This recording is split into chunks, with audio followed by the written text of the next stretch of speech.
सर्वेभ्यो नमो नमः। वयं पूर्वं पठितवन्तः समसामयिक शिक्षा भारतं च। अत्र अस्मिन् विषये वयं पूर्वं प्राच्य पाश्चात्य विवादे सम्यक्तया पठितवन्तः। प्राच्य पाश्चात्य विवादः कथम् अभवत्, अनन्तरं तस्य परिणामः किं जातः, अनन्तरं किमर्थम् आसीत् तस्मिन् विषये वयं सम्यक्तया पठितवन्तः। अद्य किञ्चित् वयं 3.2 यत् यूनिट् वर्तते तत्र अग्रे 2.2 अस्ति, तत्र अग्रे वयं पठामः लॉर्ड मैकाले। तत्र मैकाले विवरणपत्रम् अस्ति। तत्र विवरणपत्रे किम् आसीत् या सर्वे तत्र जानन्ति, मैकाले शिक्षानीति।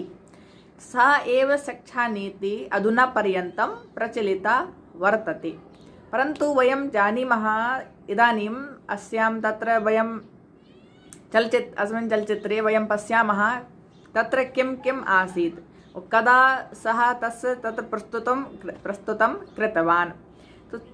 तस्मिन् विषये किम् आसीत् कि मैकाले विवरणपत्रं कथम् आगतः। यदा प्राच्य पाश्चात्य मध्ये विवादः जातः, तत्र विषयः आसीत् विवादस्य विषयः 1,00,000 रूप्यकाणि। तत्र किम् आसीत् कि ते चिन्तनं कुर्वन्तः कि भारतीयसाहित्यं न अपितु आङ्ग्लीय ये पाश्चात्यसाहित्यं वर्तते तस्य अधिकाधिक तस्य प्रभावः अनन्तरं प्रचारप्रसारः भवेत्, एतदेव। अनन्तरं मैकाले विवरणपत्रं सर्वप्रथमं तत्र 2 फरवरी 1835 तमे वर्षे सः तत्र लॉर्ड विलियम बेंटिक महोदय पार्श्वे सः दत्तवान्। तत्र 43 धारा वर्तते, अनुच्छेद तस्मिन् सन्दर्भे एव तत्र वर्णितम् अस्ति। सर्वप्रथमं किम् आसीत् कि तत्र 1,00,000 सः लिखितवान् सम्यक्तया। किम् आसीत् कि पूर्वं लॉर्ड विलियम बेंटिक महोदय आसीत्, तो सः किं कृतवान् कि एकः लॉर्ड विलियम बेंटिक सः एका आयोग आसीत्, समिति। तो समितेः अध्यक्ष महोदयं निर्वाचनं कृतवान्। कस्य कृते? मैकाले महोदयस्य कृते।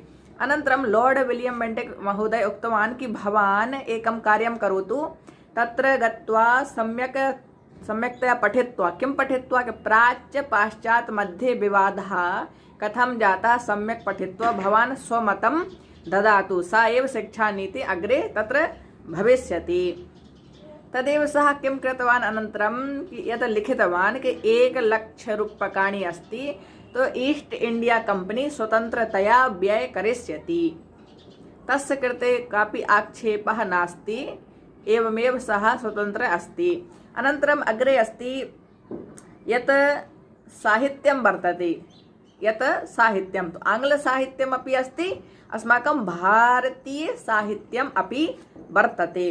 तो तत्र अस्ति आङ्ग्लसाहित्येन सह सम्बन्धः वर्तते, न तु अरबी फारसी संस्कृतेन सह। महोदयस्य साक्षात् तत्र लिखितं कि यत् साहित्यं वर्तते तस्य आङ्ग्लीयसाहित्यं वर्तते, न तु अरबी फारसी संस्कृतस्य साहित्यम्। अग्रे किं लिखितवान् सः कि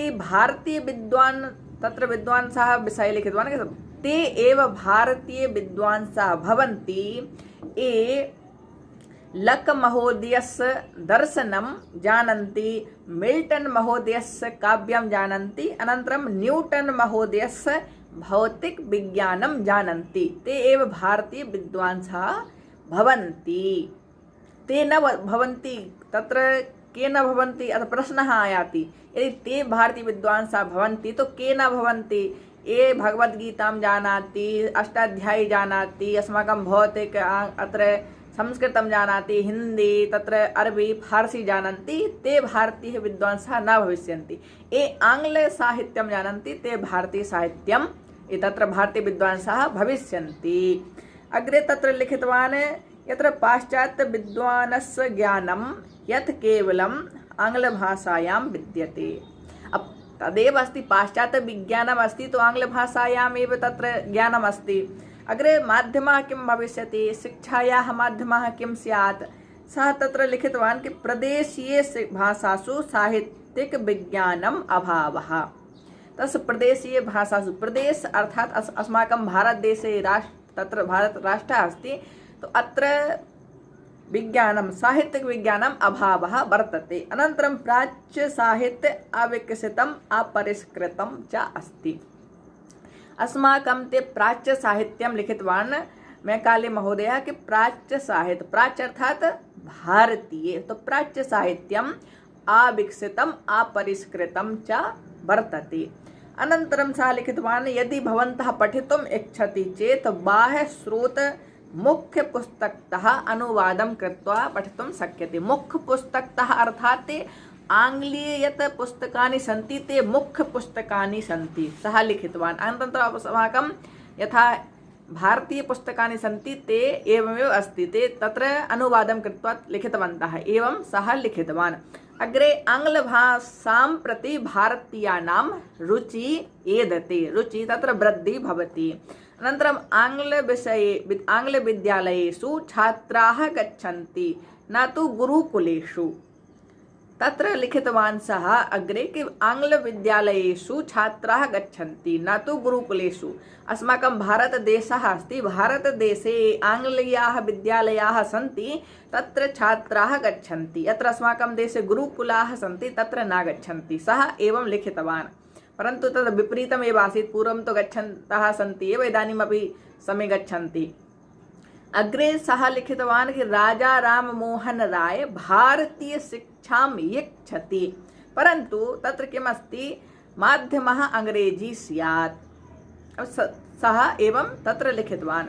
अनन्तरं मैकाले महोदयस्य प्रतिज्ञा आसीत्, का प्रतिज्ञा आसीत् कि एतस्य वर्गस्य निर्माणं भविष्यति, वर्गः रक्तेन वर्णेन भारतीयः भविष्यति, परन्तु बुद्धि रुचि स्वभावेन च पाश्चात्यः भविष्यति। इदानीं तस्य या प्रतिज्ञा आसीत् सा सफला अपि जाता। इदानीं भारतदेशे सर्वे आङ्ग्लमाध्यमेन एव वदन्ति, तत्र आङ्ग्लभाषया एव प्रचारप्रसारः कुर्वन्ति, तत्र एवं नास्ति कोऽपि संस्कृतभाषां हिन्दीभाषायां तत्र महत्त्वं ददाति, आङ्ग्लस्य कृते अधिकं महत्त्वं ददाति। किमस्ति कि आङ्ग्लभाषायां वृत्तिः अधिकं वर्तते। अनन्तरं तत्र मैकाले महोदयस्य निस्यन्दनसिद्धान्तः आसीत्। निस्यन्दन इत्युक्ते परिष्करणं। किं भवति कि तत्र आङ्ग्लशब्दः, तत्र आङ्ग्लभाषात् एव तत्र एषः शब्दः आगतः, फिल्ट्रेशन् इति तत्र आङ्ग्लीयः शब्दः अस्ति। फिल्ट्रेशन् अस्य अर्थः भवति निस्यन्द अर्थात् परिष्करणं। यदा शिक्षा संचालन प्रक्रिया कंपनीतः शिक्षा व्यवस्था कृता न्यूनातिन्यूनं धनं व्ययं भवेत्। निस्यन्दन सिद्धान्ते साक्षात् वर्णितमस्ति यत् कंपनी द्वारा शिक्षायाः कृते तत्र व्यवस्था कृता अस्ति, तत्र संभव तत्र सामान्यतः न्यूनातिन्यूनं धनं व्ययं भवेत्। अनन्तरं केवल उच्चवर्गेषु ये जनाः सन्ति तेषां कृते शिक्षा दीयते। अनन्तरं ये अधः जनाः सन्ति, ये निर्धनाः सन्ति, तेषां कृते किमस्ति, तो ये उच्चवर्गीयाः जनाः सन्ति ते ये अधः सन्ति तेषां कृते ते पाठयिष्यन्ति। एवमेव सः लिखितवान्। अग्रे किमस्ति, एतत् मैकाले महोदयस्य एतस्य मानसिक स्थितिः किम् आसीत् कि महोदयः पूर्वं किं कृतवान् कि सः तस्य मानसिक स्थितिः, सः भारतदेशं भ्रमणार्थम् आगतवान्, सः तत्र लेखकः आसीत्।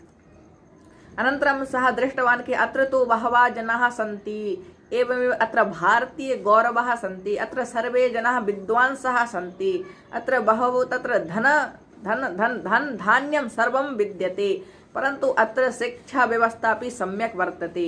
यदि अस्य देशोपरि यदि अस्माकं कृते अस्माभिः राज्यं करणीयं तर्हि वयं किं करिष्यामः, अत्र वयं प्रवेशम् एव कर्तुं न शक्नुमः, तो ते अस्माकं शिक्षा व्यवस्थां तत्र फूट डालना इति तत्र विच्छेदनं कृतवान्।